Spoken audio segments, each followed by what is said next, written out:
revelando uma outra identidade. Nesta oração, Jesus fez uma afirmação surpreendente. Disse que seu pai era o Deus eterno.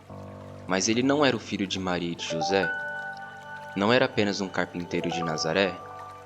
Nessa oração, ele assume sem rodeios que não era apenas um homem completo, mas também um Deus Filho, a segunda pessoa da misteriosa Trindade. O mais intrigante dos homens, aquele que nunca buscou a fama e a ostentação, assume o status de Deus, e não apenas de um ser humano inteligente, especial e inusitado. Estamos acostumados à expressão Filho de Deus, mas na época tal expressão era para os judeus uma grande heresia. Eles adoravam um Deus todo-poderoso, Criador dos céus e da terra, que não tem princípio de dias nem fim da existência. Para eles, os seres humanos eram apenas criaturas de Deus. Jamais admitiriam que um homem pudesse ser filho do imortal, do Todo-Poderoso. Dizer-se filho de Deus, para os judeus, era o mesmo que afirmar possuir a mesma natureza de Deus, e, portanto, era se fazer igual a Deus. Uma blasfêmia inaceitável. Como pode um homem simples, que não reivindica poder e não busca fama, ser o próprio Filho do Deus Altíssimo? Isso era inconcebível para os doutores da lei. No conteúdo da sua longa oração, o mestre de Nazaré revelou algumas coisas perturbadoras.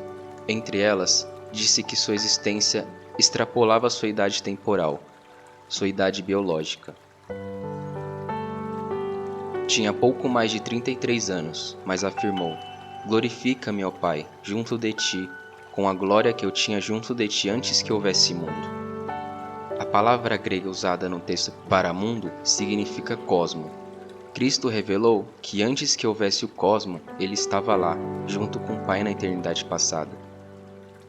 Há bilhões de galáxias no universo, mas antes que houvesse o primeiro átomo e a primeira onda eletromagnética, ele estava lá. Por isso, João disse que nada tinha feito sem ele. Aqui novamente ele afirmou sua natureza divina, postulando que, como Deus Filho, sua vida extrapolava os limites do tempo. Disse que sua história ultrapassava os parâmetros do espaço e do tempo contidos na teoria de Einstein. Proferindo palavras surpreendentes, ele se colocou até mesmo acima do pensamento filosófico que busca o princípio existencial. Que mistérios se escondiam nesse homem para que ele se colocasse acima dos limites da física? Como pode alguém afirmar que estava no princípio do princípio, no início antes do início, no estágio antes de qualquer princípio existencial?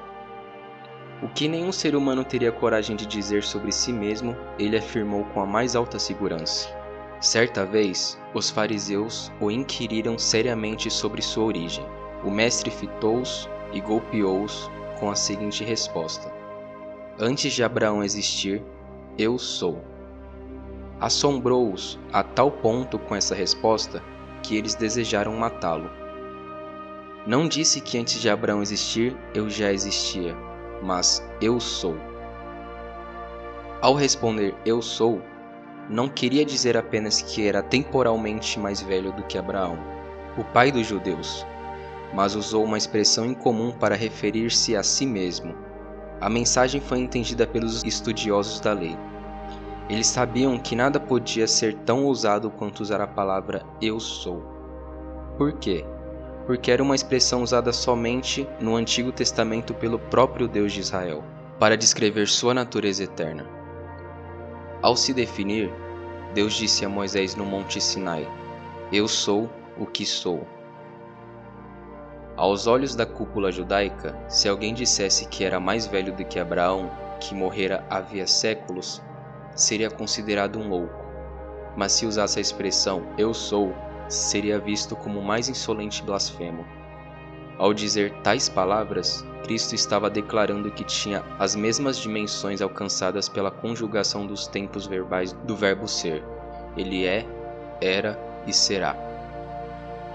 Usamos o verbo existir quando nos referimos a nós mesmos, pois estamos confinados ao tempo e, portanto, somos finitos. Tudo no universo está em contínuo processo de caos e reorganização. Nada é estático, tudo é destrutível. Até o Sol, daqui a milhões de anos, não mais existirá, e, consequentemente, não haverá mais a terra. Entretanto, Cristo se coloca como autoexistente, eterno, ilimitado. Aquele que é a expressão da humildade, em algumas oportunidades revela uma identidade acima dos limites da nossa imaginação. O tempo é o senhor da dúvida. O amanhã não pertence aos mortais. Não sabemos o que nos acontecerá daqui a 1 hora. Entretanto, Cristo foi tão ousado que afirmou estar além dos limites do tempo. Em qualquer tempo, Ele é. O passado, o presente e o futuro não o limitam. As respostas do Mestre são curtas, mas suas implicações deixam embaraçado qualquer pensador. Em sua oração, registrada no Evangelho de João, Jesus disse: "É chegada a hora." Já era noite quando orou. No dia seguinte, às 9 horas da manhã, seria crucificado. A hora do seu martírio tinha chegado. O momento crucial pelo qual tanto esperava batia-lhe a porta. Então, ele roga ao Pai que seja glorificado com a glória que tinha antes que houvesse o mundo, o cosmo. Que glória é essa? Jesus era um galileu castigado pela vida desde a infância. Passou fome, frio, sede, ficou noites sem dormir e não tinha tempo para cuidar de si mesmo. Se estivesse lá e olhássemos para ele, certamente não veríamos a beleza com que os pintores do passado o retrataram. Não havia nele beleza nem glória exteriores, mas ele comenta que possui uma glória anterior ao cosmo. Embora estivesse revestido pela humanidade, rogava ao seu Pai que lhe restituísse sua natureza ilimitada. É difícil entender a glória a que Jesus se referia. Talvez se referisse a uma transfiguração do seu ser, tal como a que ocorreu numa passagem misteriosa no Monte da Transfiguração, onde ele transmutou o seu corpo. Talvez estivesse se referindo ao resgate de uma estrutura existencial inabalável, uma natureza sem deterioração temporal, sem limitação física, sem as fragilidades humanas. Todos os dias vemos os sofrimentos e as marcas da velhice estampadas nas pessoas. Ao nascermos, a natureza nos expulsa do aconchegante útero materno para a vida. Choramos e todos se alegram. Ao morrermos, retornamos a um útero, o útero frio de um caixão. Não choramos, mas os outros choram por nós. Não há quem escape do primeiro e do último capítulo da existência. Entretanto, vem um homem chamado Jesus e nos diz que sua origem ultrapassa os limites de toda a existência perceptíveis aos órgãos dos sentidos. Como pode um homem de carne e osso expressar a poucas horas de sua morte um desejo ardente de resgatar um estado essencial indestrutível, sem restrições, imperfeições, angústia, dores? Que segredos se escondiam por trás de suas palavras? Cristo orou ao Pai dizendo: "E pelo poder que deste ao teu Filho sobre toda a carne, ele dê a vida eterna a todos os que o lhe deste."